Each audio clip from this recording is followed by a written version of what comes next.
Hi friends, welcome to my channel. ఈ రోజు మీ అందరికీ మ్యాంగ్రూవ్ ఫారెస్ట్ని చూపిద్దామనుకుంటున్నాను. అదేనండి మడ అడవులు. ఇవి ఎక్కడ ఉన్నాయంటే కోరింగా అభయారణ్యము. ఇక్కడ బోర్డు కూడా ఉంది చూడండి. ఇలా ఎంట్రన్స్ నుంచి లోపలికి వెళ్ళాలి. ఇక్కడ ఒక వుడెన్ ఆర్చి ఉంది చూడండి. మనలో చాలా మందికి ఈ మడ అడవుల గురించి తెలియదు. దీని గురించి మీ అందరికీ చూపిద్దామనుకుంటున్నాను. ఇలా వుడెన్ ఆర్చిలోంచి లోపలికి వెళ్ళాలి. ఇక్కడ entrance ticket 50 rupees. Ticket counter ఇక్కడ ఉంది చూడండి. ఈ మడ అడవులు ఎక్కడ ఉన్నాయంటే ఆంధ్రప్రదేశ్లోని కాకినాడ జిల్లా కోరంగి వద్ద ఉన్న అతిపెద్ద మడ అడవుల అభయారణ్యము. కాకినాడ నుంచి కోనసీమ జిల్లా పరిధిలోని భైరవపాలెం వరకు సుమారు 60,000 ఎకరాల్లో ఈ అడవులు విస్తరించి ఉన్నాయి. ఈ అడవులు గోదావరి నది ముఖద్వారంలోని ఒక భాగంలో ఉన్నాయి.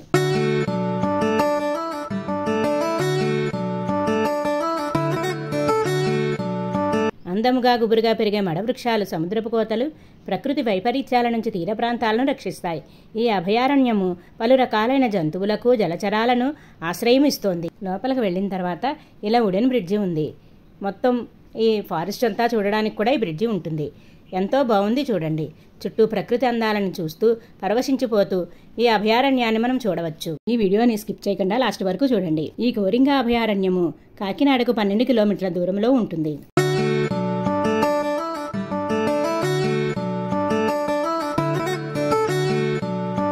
ఇక్కడ బోర్డు వాక్ చేసుకుంటూ వెళ్ళాలి.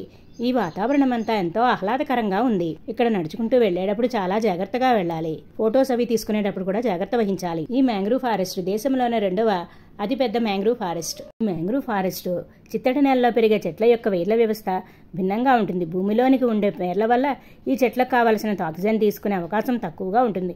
ఎందుకంటే ఇక్కడ నేలలు నిరంతరం నీటిలో మునిగి ఉంటాయి. వేర్ల ద్వారా గాలి పీల్చుకునే ఈ చిత్తడి అడవులు కేవలం నదీ సాగర సంగమ ప్రదేశంలో ఏర్పడి చిత్తడి నీళ్ళల్లో పెరుగుతాయి. అన్ని నదీ సాగర సంగమాలు చిత్తడి నేలనే ఏర్పరచవు. గంగా తీర ప్రాంతం పశ్చిమ బెంగాల్లోని సుందరవనాలు మడ అడవుల తర్వాత స్థానం కోరంగి అభయారణ్యానిదే. అందముగా గుబురుగా దట్టంగా పెరిగే ఈ అడవులు సముద్రపు కోత నుంచి భూమిని రక్షించే పెట్టని కోటలుగా ఉన్నాయి.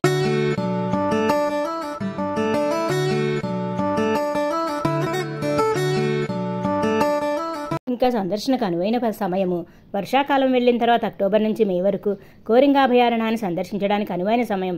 నవంబర్ నుంచి ఫిబ్రవరి వరకు వలస పక్షులను చూడవచ్చు. జనవరి నుంచి మార్చి నెల వరకు సముద్రపు తాబేళ్లు సముద్ర తీరాన గుడ్లు పెట్టడానికే వస్తాయి. సంవత్సరంలో 12 నెలలు ఈ అభయారణ్యాన్ని దర్శించవచ్చు.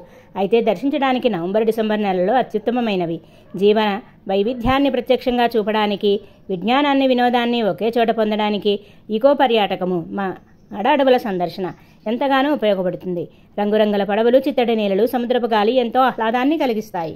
ఈ మడ అడవులు వివిధ రకాల పక్షి జాతులకు ఆవాస ప్రాంతముగా ఉంది.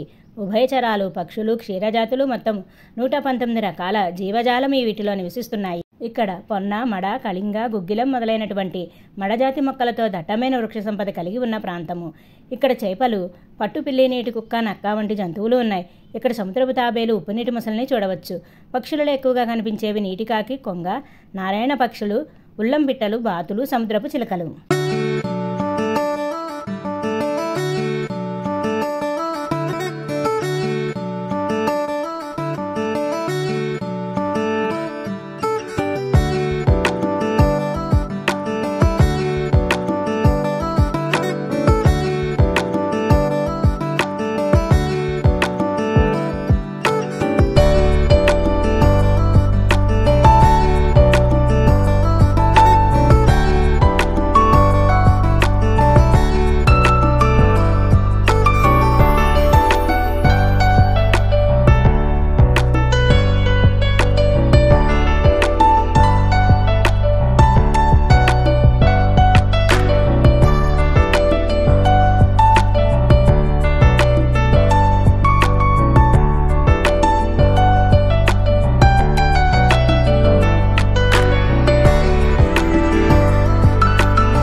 ఉన్న చెట్లను చూడండి.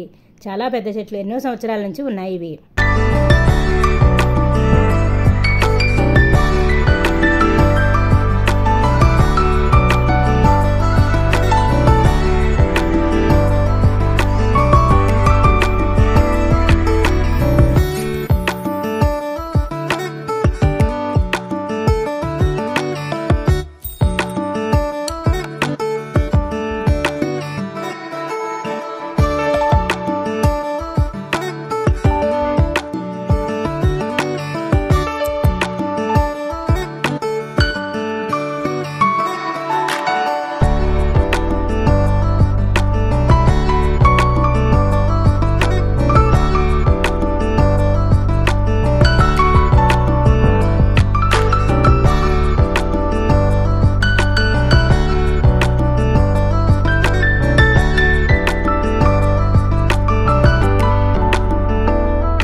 అభయారణ్యంలో బోటింగ్ పాయింట్ కూడా ఉంది.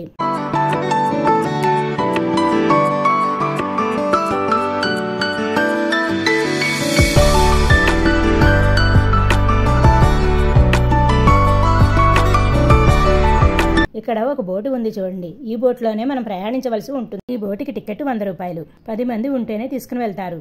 లేదా సరిపోకపోతే మనమే మిగిలిన అమౌంట్ ఇచ్చి వెళ్ళవలసి ఉంటుంది.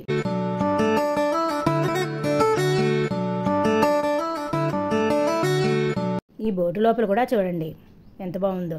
గౌతమి నది ఉప్పు కయ్యలోని సుందరమైన మడడవులలో పడవల మీద సముద్రం వరకు సుమారు 30 నిమిషాల సేపు ప్రయాణించగలిగే సౌకర్యం ఉంది. ఈ అభయారణ్య పడవ రేవు నుంచి ఉదయం 9 నుంచి సాయంత్రం 5 దాకా పడవ సౌకర్యం ఉంది.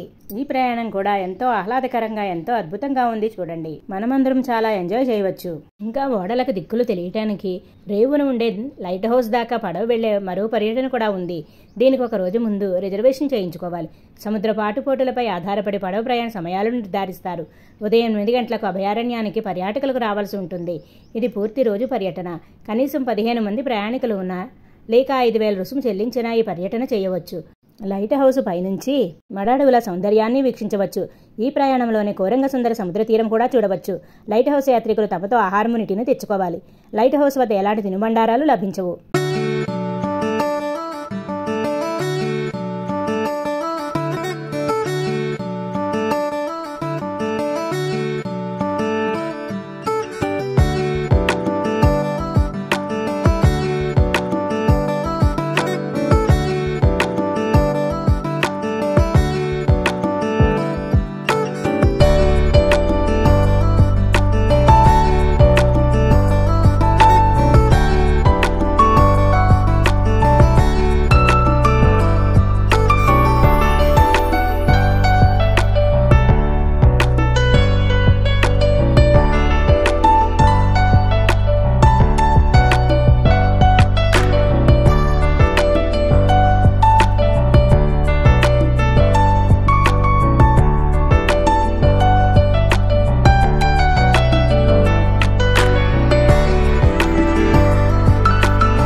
వాచ్ టవర్ని ఏర్పాటు చేశారు.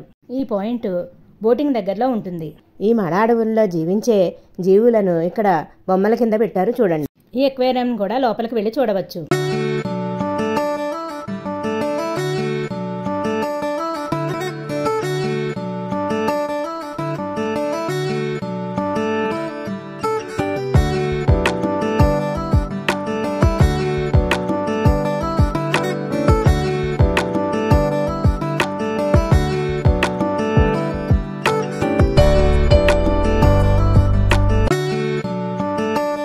ఇక్కడ బుల్లక్ కార్డ్ బొమ్మలను పెట్టారు.